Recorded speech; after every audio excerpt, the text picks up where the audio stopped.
ఉండ్రాళ్ల తద్ది నోము కథ. పూర్వము ఒక రాజు 7 భార్యలు కలిగి ఉన్న ఓ వేశ్య అయిన చిత్రాంగిపై ఆయనకు మక్కువ ఎక్కువగా ఉండేది.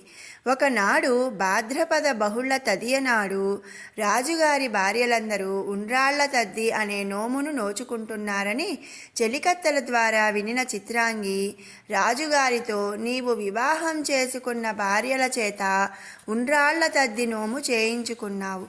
నేను ఒక వేశ్యనైన కారణంగా నన్ను నిర్లక్ష్యం చేస్తున్నావు. నీ భార్యల మీద ఉన్న ప్రేమ నా మీద కూడా ఉంటే నేను కూడా ఉండ్రాళ్ల తద్ది నోము జరుపుకుంటానని, అవసరమైన సరుకులను సమకూర్చమని రాజు తన వద్దకు వచ్చిన సమయంలో అడిగింది.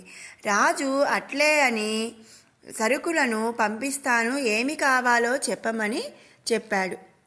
అప్పుడు భోగముది చమత్కారముగా తనకు ఆకు గీకు, కోక గీక, కూర గీర కావలయను అని చెప్పెను.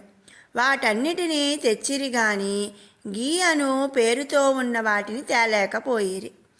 ఆ సంగతి రాజు వేశ్యకు తెలపగా అది విని, ఇంతేనా మీ బడాయని అప్పటికి బాగా ప్రొద్దుపోవచ్చే ప్రతి ఇంటి ముత్తైదువును పిలిచి 5 ఉండ్రాళ్లన గౌరీదేవికి నైవేద్యము పెట్టి 5 ఉండ్రాళ్ళు ఆ పేరంటాలునకు వాయనమిచ్చెను. అట్లు 5 ఉండ్రాళ్లతో నోము ఆమె నోచుకొని ఉద్యాపనము చేసుకొనెను.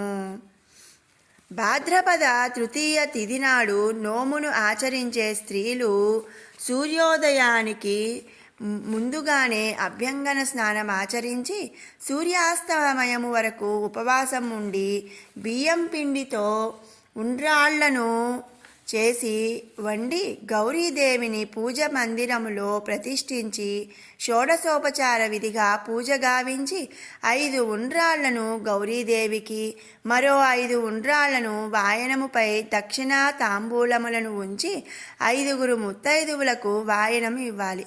ఇలా తమ తమ శక్తి బట్టి వాయనంతో చీర రవికలను కూడా సమర్పించుకోవచ్చు.